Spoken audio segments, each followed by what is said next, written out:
All right, well, welcome everyone. Lovely to see so many folk.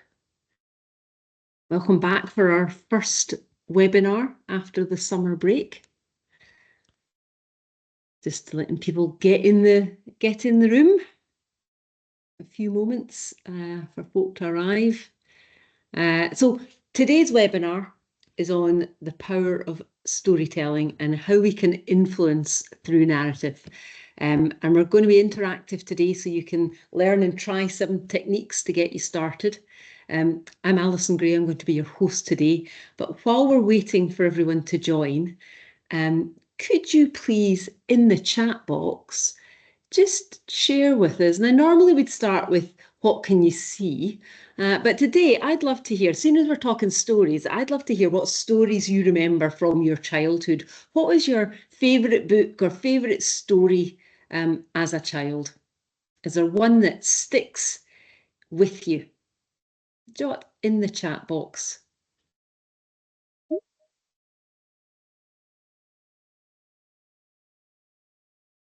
Let's jot in the chat box a favourite story from your childhood. I used to love Enid Blyton and the Island of Adventure. But then, oh, Charlie and the Chocolate Factory, yeah, that's a good one. But when my granddad used to be a really great storyteller, he would usually tell great stories about quite dark things like woodcutters in forests or spiders luring things into webs, that kind of thing. Famous Five, love the Famous Five, Mark, yeah. George's Marvelous Medicine. Little Prince, oh, the Magic Faraway Tracy, all the Enid Blyton's all coming out now. Is a great. Oh, that's great. Yeah, The Secret Garden. I love that. It's a great book as well. Any others? We're just that. If you're just joining us, we're just because we're talking about stories today. We're just asking you to share um, favorite stories from your childhood or a favorite book from your childhood. Action Man books. That's great. Remember Gordon's story about a young gypsy girl called Kizzy? Anything Roald Dahl, yeah. Grimm's Fairy Tales.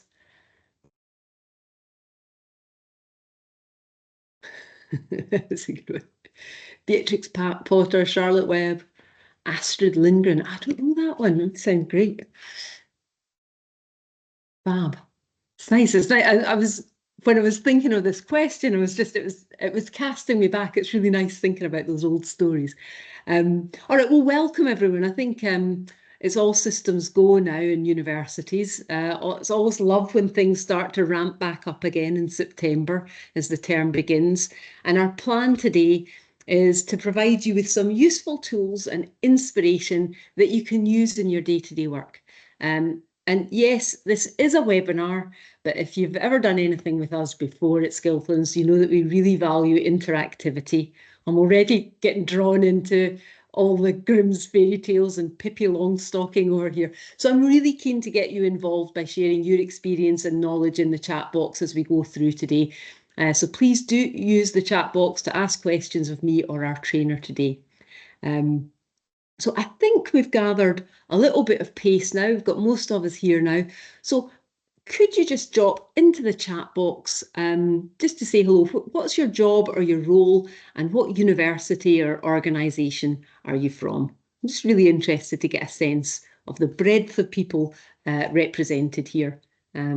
Hopefully quite useful for you as well, just to see who else is in the room. I was going to say I recognise a few faces, but that's not entirely true. I recognise a few names, so it's lovely to have some familiar names, so many familiar names in the chat box, and also lovely to see new people as well. So welcome to, if this is your first webinar. I've got, hi Chris, fastest typist in the gang, commercialization manager at Southampton. Hi Alison at Huddersfield. Hi Reshma at Birmingham. It's all zooming up now. Brilliant to have so many of you here. Hi Ellis from Exeter. That's great.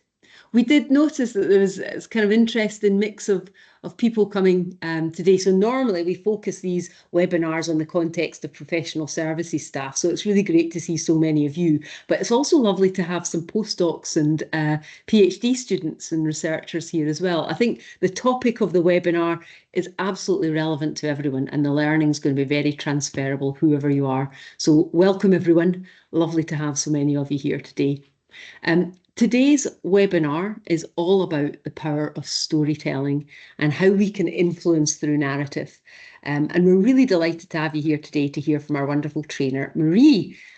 So let's start with some introductions.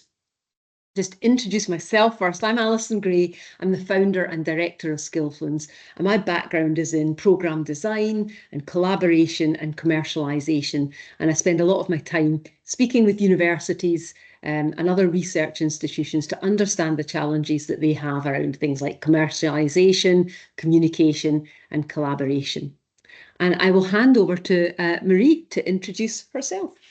Thank you, Alison. Hello, everyone. My name is Marie. For those of you who haven't met me, I work alongside Alison as the head of programs and training at Skillfluence. My background's working in learning and development across global corporations and in the HE space over the last few years. And I'm really excited to be digging into the topic of storytelling with you all today. And you'll be hearing a bit more from me in just a couple of slides. Thanks. Brilliant. Thank you, Marie.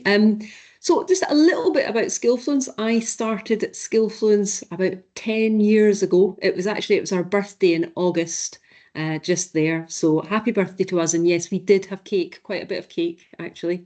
And when I started Skillfluence, I wanted to work with researchers and academics, really with the aim of helping them find routes to getting their research out into the world so that they could have real world impact and make a difference from their research in the world and also for themselves. I think it's all about the potential that's there. And since we've worked with a lot of universities, since then we've worked with a lot of universities and research centres, more than 80 across the UK and Europe, providing training for more than 30,000 PhD students and researchers, academics and professional services staff. So yes, been doing lots of work around that. I'm going to give you a little heads up about our next webinar, just in case people have to scoot off quickly at the end. The next webinar is on the 23rd of October, same time.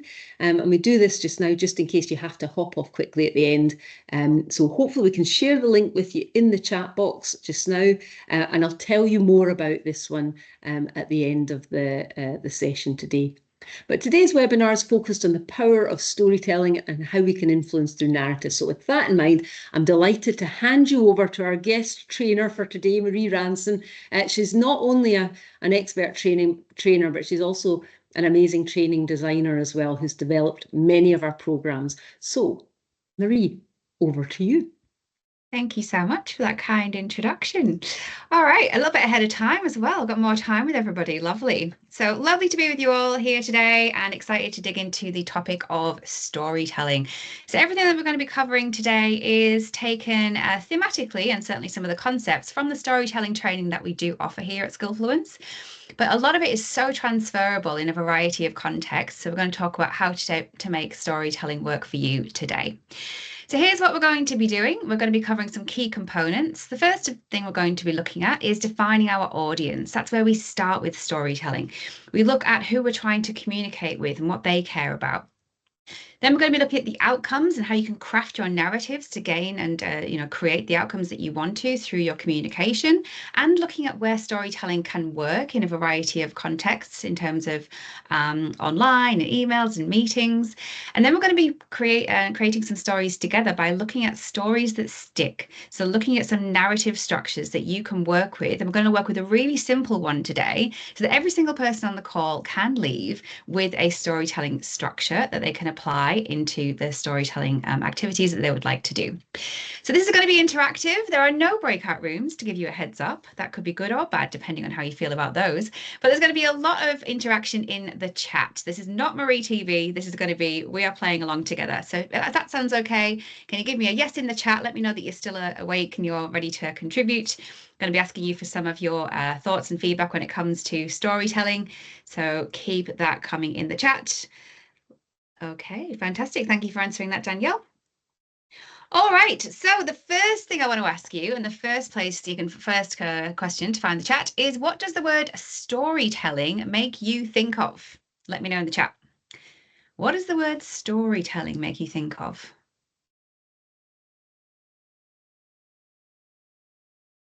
Once upon a time, yes. Childhood, yes. Entertainment, campfires and sing-alongs. Yes, gather around. Maybe you got a torch under your face. Yeah, so it's telling stories in childhood. It's all about good memories, children's books. Could be a bit niche, but oral history and fables. Yeah, love that. Bring it. Sharing experience, drama. Mark, bring in the drama. Okay, cool. Negotiation and sales. Yeah, nice frame. A narrative with a beginning, middle, and end, a fairy tale. Yeah, so it's all of these things, absolutely. And it can be a really good tool for us to use professionally. But as we've sort of said in a lot of the chat responses there, it sometimes takes us back to this sort of childlike activity, or we can sort of think of it as something that is reserved for entertainment purposes, when actually stories can be a really useful tool for all of us. So we all love stories. We're born from them, really. So they kind of affirm who we are. We've been telling stories since the beginning of time. We would pass stories on between groups and tribes, civilizations, and they really give us a sense of who we are and a sense of purpose. And nothing does a greater affirmation than when we connect through stories. And it can really help us to cross barriers of time, of cultures, and really help us to understand and relate to other people. So thinking about it from your perspective then, and presumably why you've signed up to this webinar, why is storytelling important in professional settings, do you think? Why does it matter? And importantly, when might it be useful? When are you hoping to use storytelling? All the things I'm going to teach you today, where are you going to be implementing them? So organizations developing their own story about themselves. Yeah, so it's from a public relations perspective. It's telling the story to our internal teams, inspiring new employees. To engage, yeah, so to engage others in our message, to pitch and connect with our audience. Yeah, in pitching, it's absolutely vital. We all love stories, yes. Allows us to be persuasive, absolutely. Engage external organizations. Yeah, it can really help us to sort of bridge gaps. Yep, you've got it. For buy-in, all of that. Yeah, you are so on the right track. Love it. So storytelling is important. All the reasons you just said, absolutely. It's about translating complex problems into similar form and into simpler formats as well. So if we've got something that's really intricate, really detailed and difficult to understand, what we need is a tool that can help us to connect with other audiences to help them get on board with what we're talking about. And we can use storytelling to do that. It's also about catching and holding the interest of an intended audience. So we love stories, don't we? We want to see how they play out. We want to see how they, come to a satisfying conclusion, and we're captivated by them.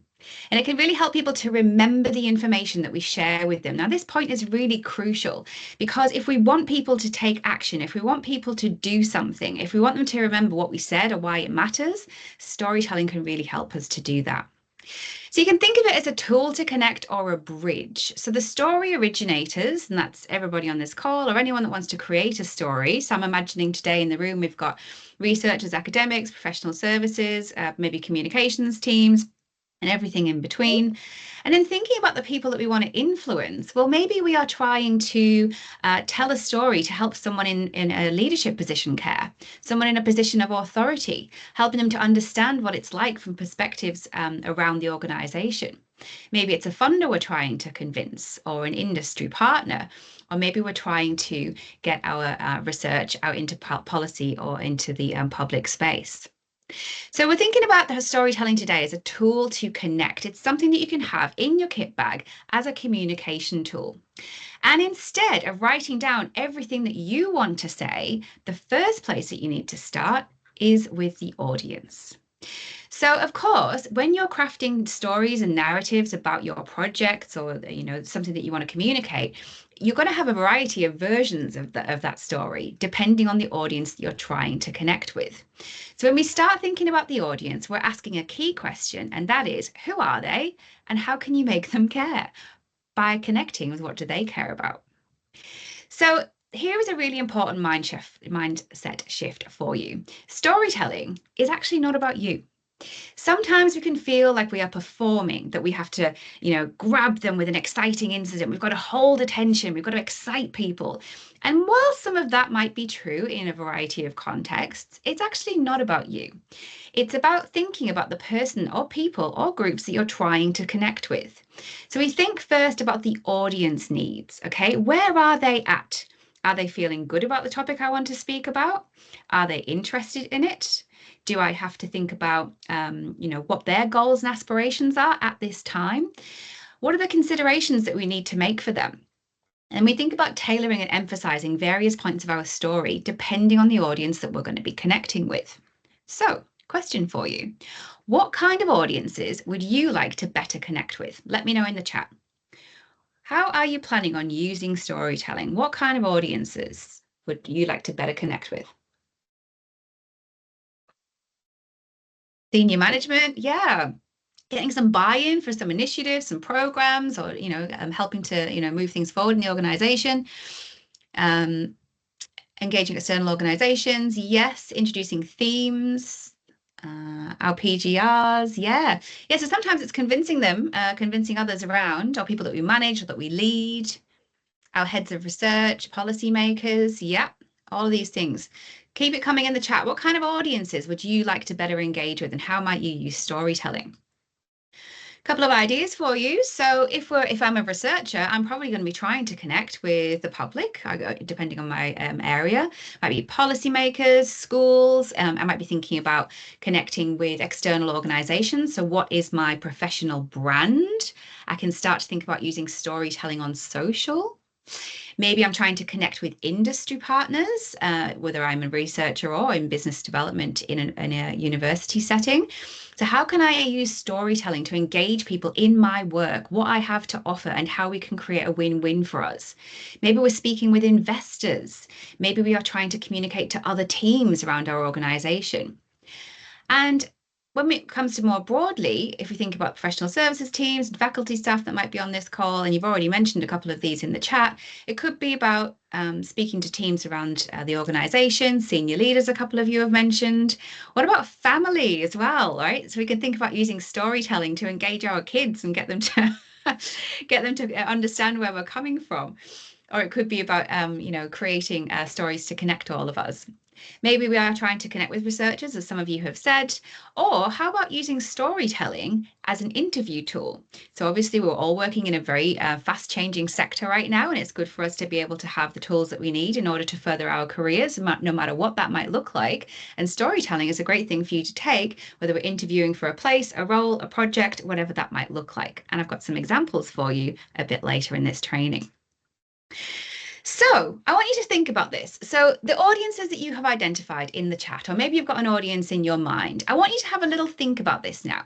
So what might be some of their motivations and interests? What might be their interest in your topic? Or maybe they don't have an interest and you've got to try and convince them.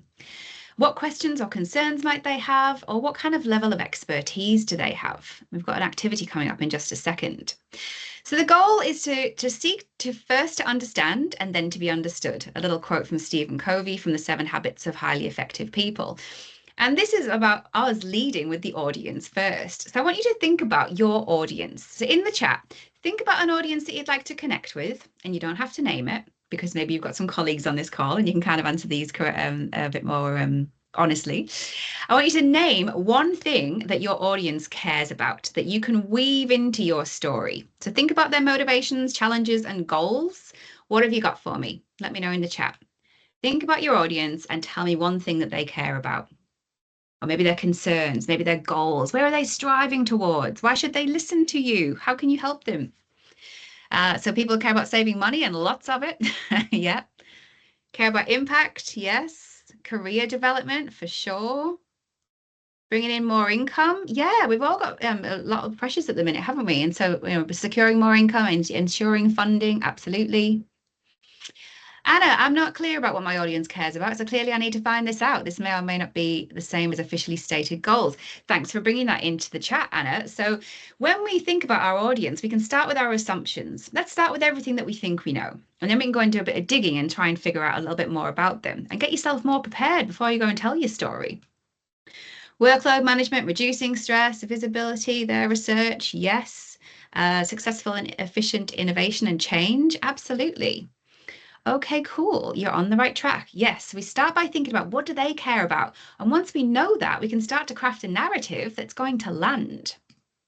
So, key thing to take away is audience consideration matters. If you hadn't thought about that from a storytelling perspective, make that step one. So make a little note and think about the stories that you're going to be crafting, whether that's a social media post, an email, a meeting, a presentation, a pitch, whatever it is. Who is that audience and what do they care about, and how can you help them to resonate with your story? So a couple of key insights from part one. Storytelling is a useful bridge. It's a tool for everyone to use. We start by understanding the audience, and we understand that emotional connection builds resonance. If you can understand what they care about, you can link that back to your story and help to find some common ground. We're going to be practicing this soon. All right, part two, the outcome. So we're not just telling stories for the sake of it, right? I mean, you might like doing that, some of you on the call, but when we're crafting our stories, particularly from a professional perspective, we're thinking about what is the outcome? What am I trying to achieve by telling this story? And we can do that in a few different steps. So when we think about what are our goals when storytelling, you let me know. What are our goals when we're storytelling? What are we trying to do? Why are you telling a story in the first place? Let me know in the chat. And we're doing this so we can work backwards a little bit. So what are our goals when storytelling? Trying to convince, or trying to persuade, or trying to make it easy to understand? Absolutely. We want to share information. We want to connect with people. Yes. Influence. We want to get people interested in a different perspective. Yeah, we're going to use the tool of storytelling to bring them into our world and allow us to step into theirs. Staff development, absolutely. Connecting with people, influence, convince, get buy-in, connection. Yes, all of this stuff. Basically, what you're all saying there is we're trying to use storytelling to bring people together, to gather around common goals. So we can be doing it to improve awareness of something, okay? To just initially engage someone and help them to resonate with our message. It might be to improve their ability to do something, or maybe by coming together, we can create something together. So if we're speaking to senior leadership, for example, how about we come together and improve our ability to do something and get something moving forward? Maybe we're trying to get them to take action or to change their actions. Or maybe we're trying to get them to change their beliefs or just be open-minded to another perspective. So having our goals in mind is also important. So what makes a story memorable then? Let me know in the chat. When you've talked about the stories that you've remembered from childhood, or you think about a story that you tell to your friends quite often, or you tell to, to different family members, what makes that story memorable? If it's funny, yeah. If you're a comedian, bring out, if you're good at telling jokes, or if you're good at telling funny stories, absolutely weave that in. An emotional hook, it's about how you feel. Absolutely nailed it. Yes. Personalization, if it makes you feel something. Do you know what? I love that we've all gone for different senses in the chat. So it's about how you feel. It's about if you can visualize it. Yes. If you can resonate with it, if you identify with it. It has a beginning, a middle, and an end. Absolutely. There's nothing worse, is there? Have you ever been watching a show and it's got cancelled in the middle and you never get to figure out what happens with the characters? It's annoying. Yep, you've absolutely got this. Yeah, being able to understand it, being imaginative. Yeah. So a key thing, right? It's all of those things, but it's definitely about the emotional resonance that we have with a story. So some stories that I've got up here, the story of, certain people, or, narratives that we are probably all familiar with. These stories and speeches do cover a range of themes, right? So it's about the emotional connection that we have with something that makes us remember it.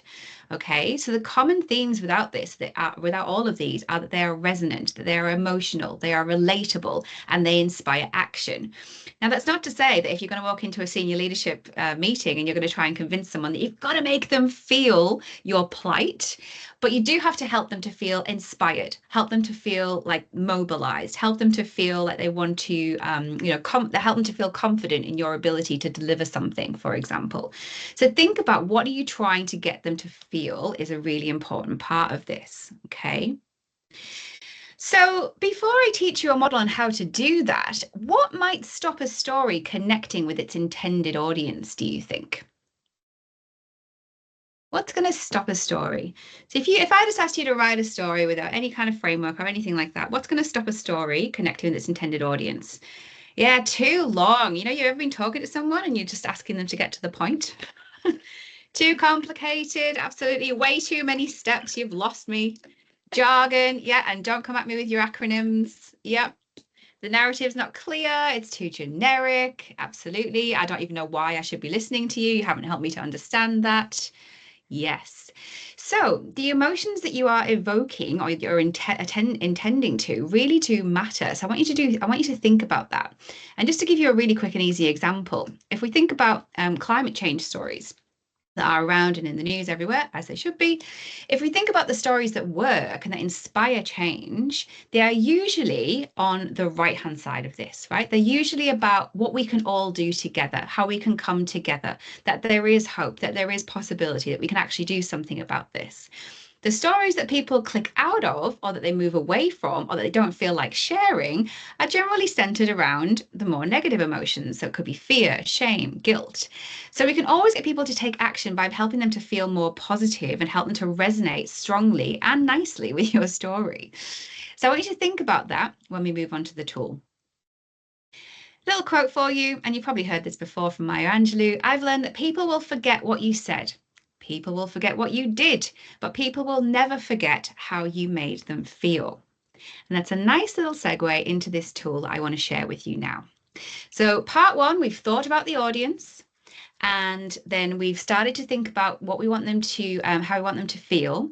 But to bring that out a little bit more, this little framework that I want to share with you, and it's borrowed from the world of marketing. So it's an outcome-based engagement framework. Okay, happy to share the resources with you if you'd like to know more about this particular paper, but it is noted there.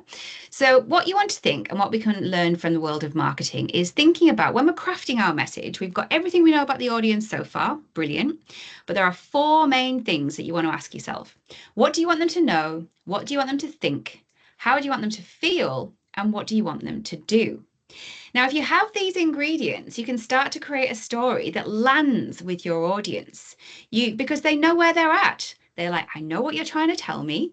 I've started to open my mind. I'm feeling a certain way about it.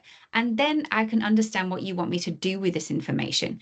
Do you want me to share it? Do you want me to approve it? Do you want me to help you? Do you want me to pass it on to other people? So in the chat, let's do it. Thinking about the audiences that you would like to connect with, I want you to let me know, just in a couple of lines or one line for each thing. What do you want them to know? What do you want them to think?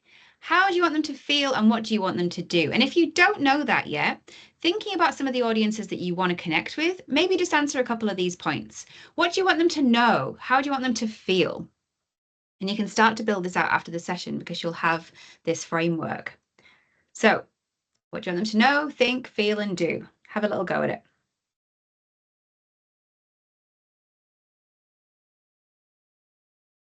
You've told me about the people that you'd like to influence a little bit earlier today.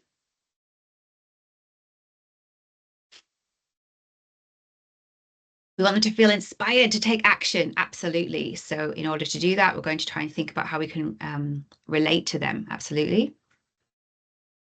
Thinking about your audiences. Answer one of these. What do you want them to know, think, feel, and or do? You want them to know about what you can do to support them. Absolutely. So how can you craft a story that really gets that through? Yes. What else? I want them to feel encouraged to try something unfamiliar. Yes. So, okay, so you've got two things there, right? We want them to take action and try something unfamiliar. We want them to feel encouraged, feel safe to take a step forward, feel supported.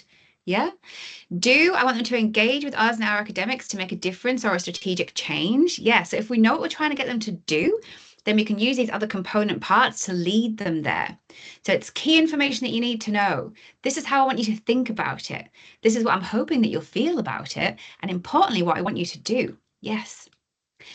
Know something new and surprising about a topic that they thought they knew. Yeah. Okay. So maybe we're trying to like spark inspiration or open minds. Know the innovative research going on across Scotland's universities. I want them to feel inspired. I want them to invest. I want them to go to STEM subjects as a career for young people. Okay, cool. Yep, these are all good. You're getting it. Thank you, Anna. Experiences of postdocs. It's important to do something. Yes. Get more specific about what that might be as well. We want them to care. And then what do we want them to do? Fund. Yes, always. Fund, advocate, support initiatives, culture change. Okay, cool. So you're getting this, right? So step one, the audience. What do I know? And then the structure or the component themes rather are to what do I want them to know, think, feel, and do. Okay, cool. So you're getting that, which is fantastic. Please feel free to use that after today's session. You've got the first two steps. So the key insights from this part: know, think, feel, and do helps us to craft our stories. Okay, start there. If you're not quite sure where to start with storytelling. Emotional connection is going to build advocacy. They're going to start to feel like they want to take action for you, with you, alongside you. And then consider the change that you're trying to create. So we're not just telling stories for fun. It's all about what do we want them to do? What do we want to do with this information? Okay, depending on your audience, of course. But if it's in a professional setting, usually we're using it as a tool to influence. So what do we want them to do? All right, well done, team. We've done part one, we've done part two. Let's have a look at a story structure and do a little bit of practice. So when we are crafting our narratives, there are many story structures that you can have a look at. And so what I've done today is pulled out one that I think is quite simple. It's got a few steps. I'm going to bring it to life for you, and then we're all going to have a bit of a go at it. So great stories, as a lot of you have said in the chat, they have an effective setup. They let you know why they should care, that you've got some good context there. There's a well-placed narrative arc, or we can start to think about, what the beginning and the middle and the end is, as some of you have said. They've got relatable characters quite often, sometimes an unexpected twist, and always have a satisfying conclusion. So bear that in mind. So let's have a look at a structure that you can use. So a story arc or a narrative arc or a dramatic arc or just an arc is a literary term for the path that a story will follow. Okay, and of course this does have a beginning, a middle, and an end of the story. I'll take you through it in just a second. And this concept is used in all drama, it's used in all TV shows, it's used in all movies. And as soon as you know this, you will start to recognize it as you are armed with this tool and understanding. So we start with setting the scene. So I'm going to take you through it. So we start with setting the scene, and this is where you're focused on your audience. You're not talking about you. You're not talking about your qualifications. You're not talking about your experience. You're focused on the audience in the first half of this arc. So we're going to set the scene, okay? We're going to say what's going on, what you've seen, what you've experienced. Then you're going to get into the challenges that you're facing. So it could be the challenges that you're facing yourself, or if you're advocating on behalf of others, you're going to set the scene for them and talk about the challenges that they're facing. Then you're going to say that this is the recognition of the problem. So once we've set the scene, we've talked about who's involved, where it's happening, what's going on, and the challenges. So as a result, the problem as I see it is this. Our main challenge is this. Our main focus is this. And then, and only then, do you start to talk about your thing. You say, so what I've been working on is this. Or so one idea that I have is this. So one thing I thought we could try is this. And that's where we're looking at solution looks like this. Then as we've got some falling action, as we come towards the end of the arc, we can talk about the resolution. So you can talk about either the action that you want someone to take, or what has happened as a result of a pilot that you have tried, or what you've done so far, but you still need help. So you can see here that actually you start to talk about who is affected by your story, what the problem is in the middle of it and the crux of it, why we're here talking about this today, what the solution might look like or what you've tried so far, and then where you're at with it now and what you need people to help you to do. So the arrow there denotes where your bit comes in. So you might be talking about a problem that you have or challenges that you have, and in which case you would be a bit of a theme through this. But usually when we're trying to influence others, other teams, senior leadership, or whether we're trying to talk to an industry partner for the researchers on the call, we're going to be setting the scene. We're going to be figuring out and talking about what's been happening and what you've seen from your perspective, the challenges as you see them, the recognition of the problem, the main crux, and then you bring in your solution. Let's have a look at a couple of examples before I let you loose to have a go at this by yourself. All right, so let's say I'm trying to sell in a workplace wellbeing initiative. I've noticed that there's a real need for this, and so I'm going to go and speak to the senior leadership team or the person who has the budget for this, and I'm going to try and tell them a story to bring them on board to help them to fund this. And you can use this if you're trying to get a program funded, or if you're trying to get an initiative funded, or if you're just trying to convince someone about what you've seen. So here's how it might go. So setting the scene. So I've been watching maybe we're sending an email, by the way, with this. We're sending an email or we're sharing our thoughts at a team meeting. So I've been watching our staff engagement data, and burnout is climbing while morale drops. When I raised a wellbeing initiative, colleagues were wary of another top-down scheme, and we had no extra budget. So the recognition.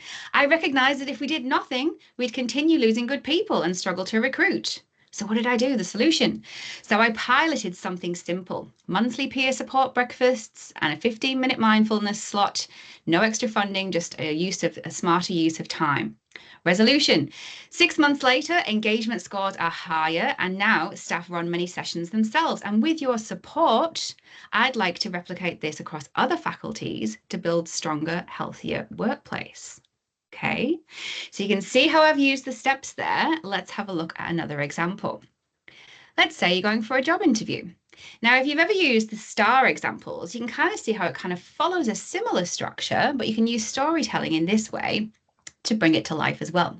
So setting the scene. So they've asked me a question. I'm wanting to tell them about my experience.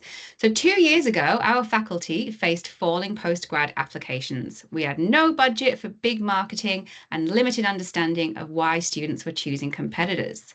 Recognition of the problem. I recognise if we didn't act fast, we'd keep losing students and maybe our reputation would slide. So what's the solution? I led a lean insight project, brief interviews with current students, and a competitor scan. And we learned flexibility was key. So I worked with program leads to design 2 online friendly modules and to promote them using channels we already had. So what's the call to action? That experience shows that I can analyze problems quickly, mobilize colleagues, and deliver measurable growth. And that's the mindset I would like to bring to this role. So we're setting the scene. We've talked about what's happening. We've talked about the challenges. What's the main problem? What have I tried? What happened? Okay. And what importantly do I want someone to do? And the last example that I'm going to give you is an example from a real example actually from some of our Skillfluence marketing support that we use. So all of our impact programs come with help and support to promote programs internally. So if you've got an intranet or you want to send out an email, we can give you stories and support to be able to help promote that. So we've used the storytelling arc to craft an intranet post for our Connect to Collaborate program, which is about helping researchers to connect with external organizations. So I'll share with you how that worked in practice. So as researchers, we all juggle multiple priorities, and it's easy to postpone building external collaborations, okay, setting the scene.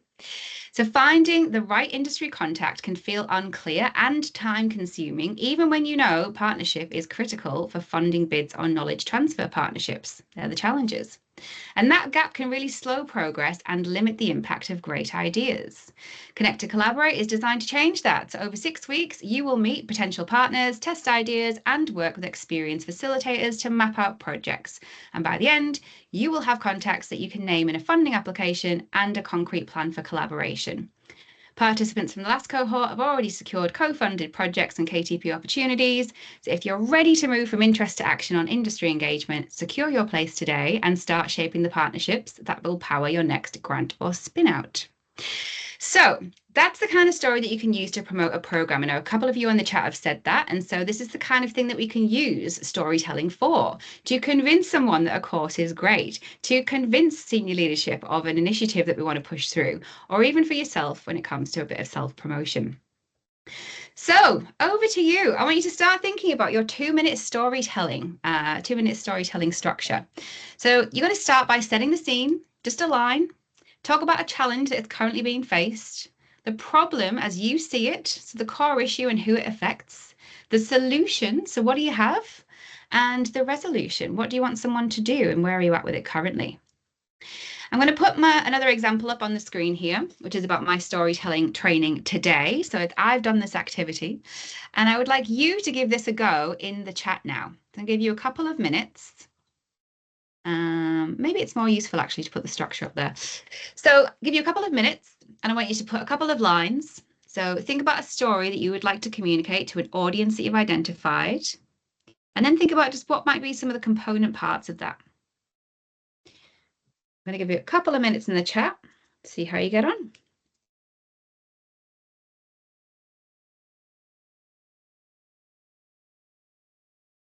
Or if there are any questions, I'm here, drop it in the chat.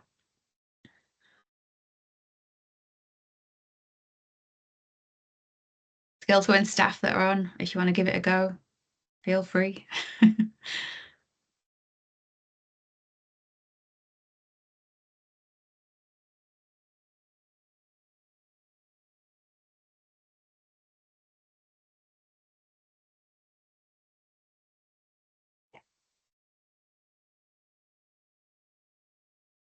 I should caveat this by telling you that the next step I'm going to share with you is how we can use AI to refine, not to author. So resist the urge to run to ChatGPT and think about your storytelling lines, your storylines that you have so far, and then I'll tell you and help you to refine it.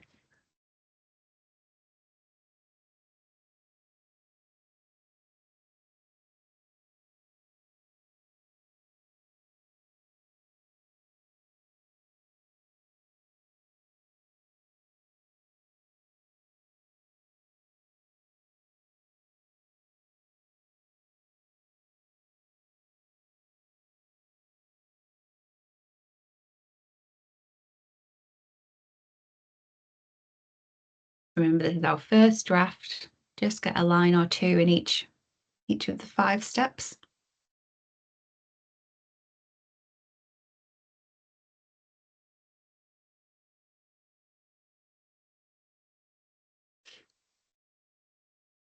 And then everyone gets to leave with a story.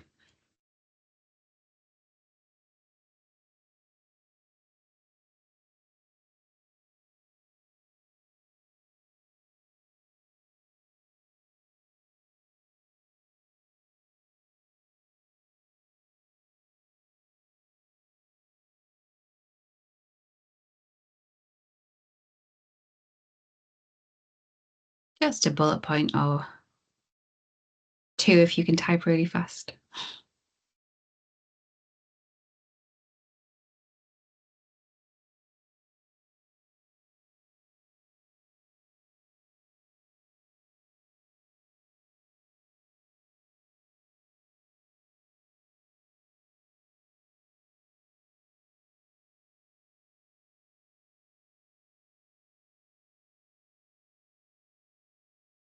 This is an example better. This is my example of today's storytelling training.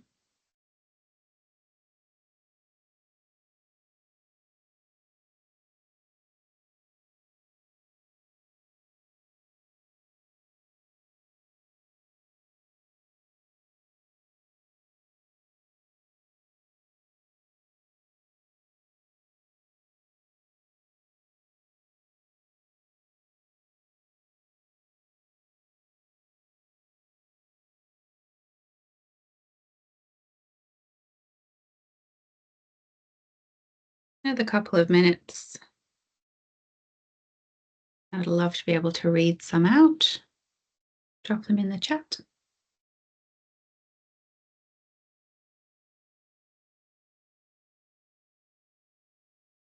Thank you, Alison.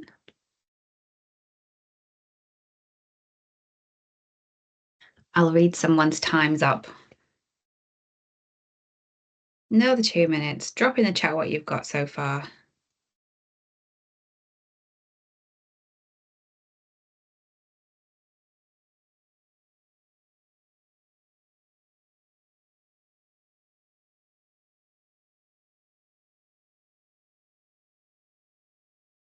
They're all coming through now. Wonderful. Drop what you've got in the chat. It's just your first draft.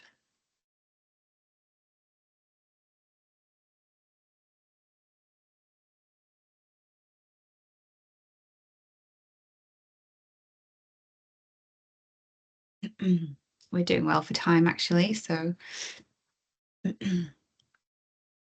can see them all coming through now. Brilliant. Drop in the chat what you've got.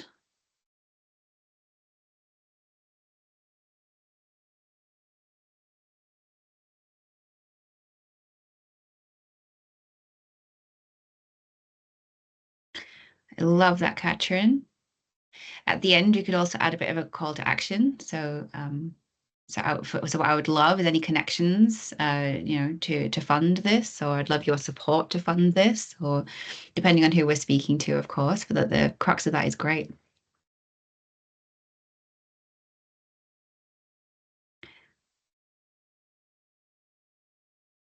Thank you, Anna. No worries. Drop in the chat what you've got. I've got time to give you a bit of feedback if you want to drop it in the chat. Okay.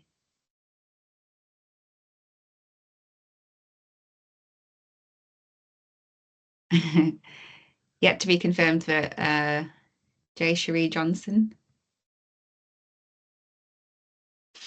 Yep, good. Love that. Okay, Kirsty, what have we got? Brilliant. Yes, love that. Got your call to action at the end. Leanne Dolan, our PGR students are struggling to stay connected whilst working off campus. They feel isolated and don't engage. Would like to bring them into our comms process. Co-creating content would hopefully increase the engagement and boost a sense of community. Fantastic. So then it's about what you actually need from your listener. So, do you need, you'd love support to run a pilot, you'd love support to do the next step. That's really good. Mark Harvey Simpson. Yeah, brilliant. So what I'm proposing at the end, Mark, is I'm proposing that we roll it out across one department as a pilot, and then I'd love to be able to get some results from that. Brilliant. Grace Carter.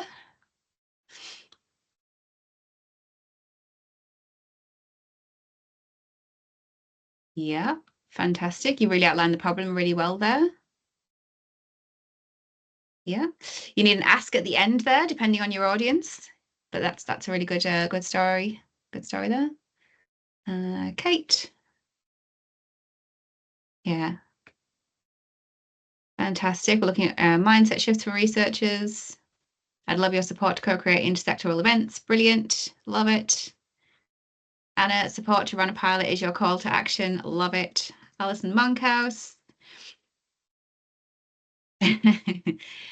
No worries, it feels rushed. I know I didn't give you much time. Everyone's done super well. This is really good.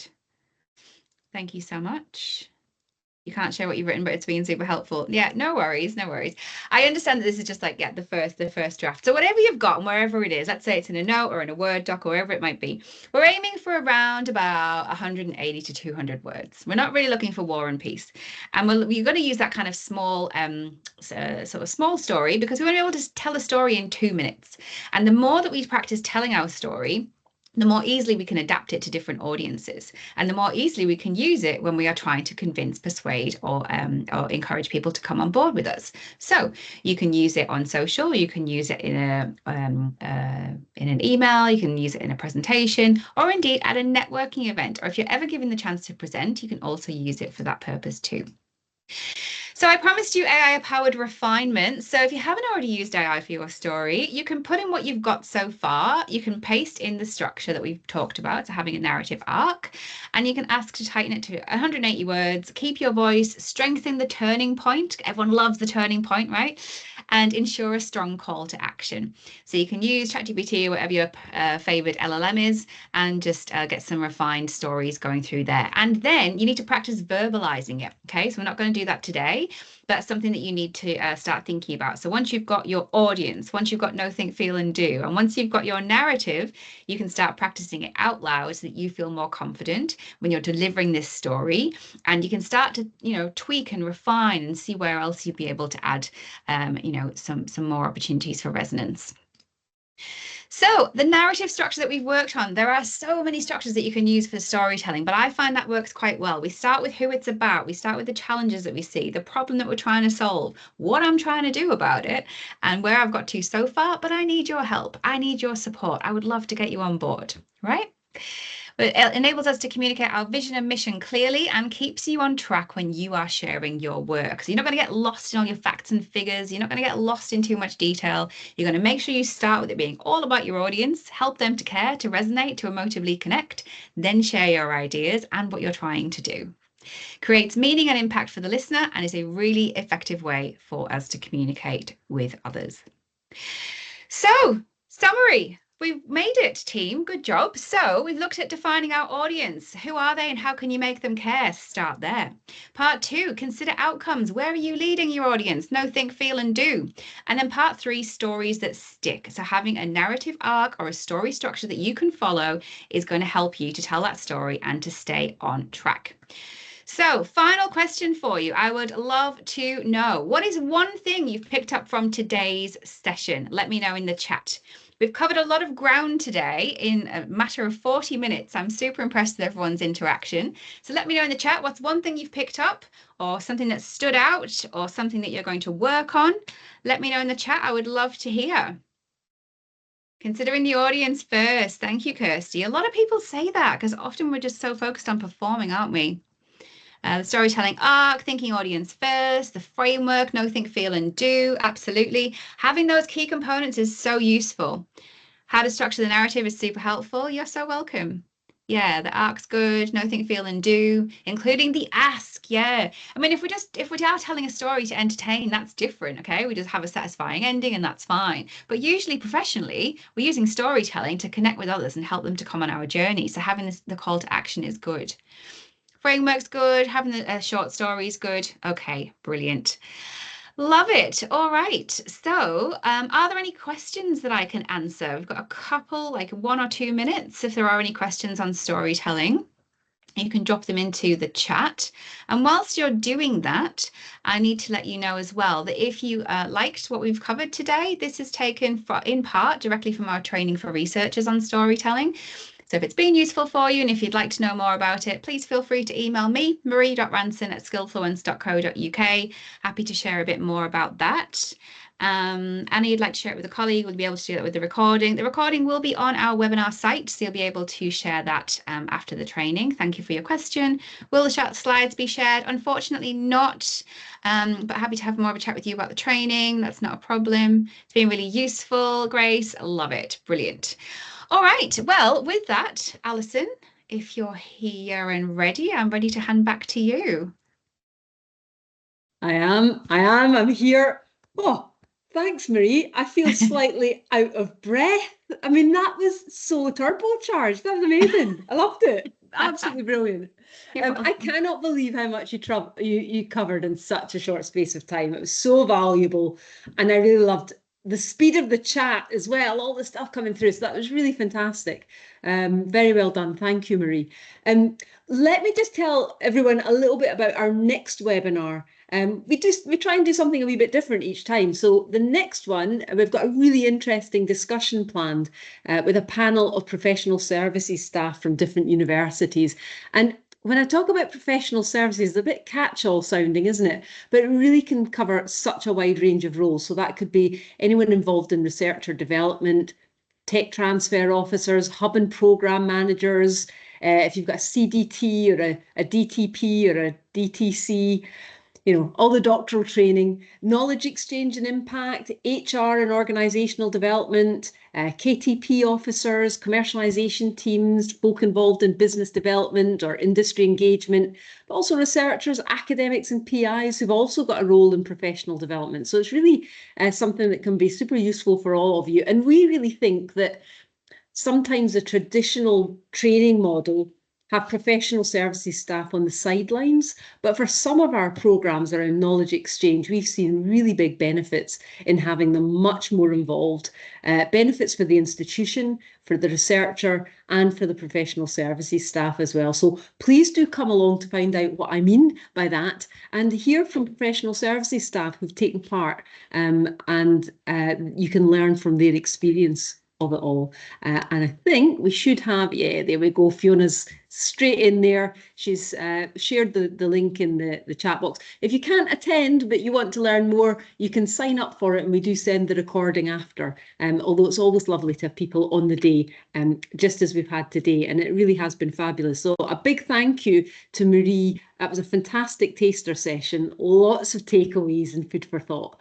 I loved some of the mini stories that were being generated in the chat box. That was really so fast as well. So thank you everyone for joining us today, and really for that high level of engagement. You've not had a chance to eat your lunch properly while we've been going. So really great to have so much engagement from you all. It really helps to bring it to life. Please do feel free to connect with me on LinkedIn, or follow Skillfluence if you want to learn a little bit more about what we do. I'm going to copy my LinkedIn into the chat box just in case you want to connect there. Yeah, and it's just been really great to hear your comments and some of your perspectives. I hope today has sparked some ideas for you around storytelling, and I'll look forward to seeing you all at the webinar in October. Look forward to seeing you then. Thanks again, Marie, and thanks to everyone. Have a good day. Bye.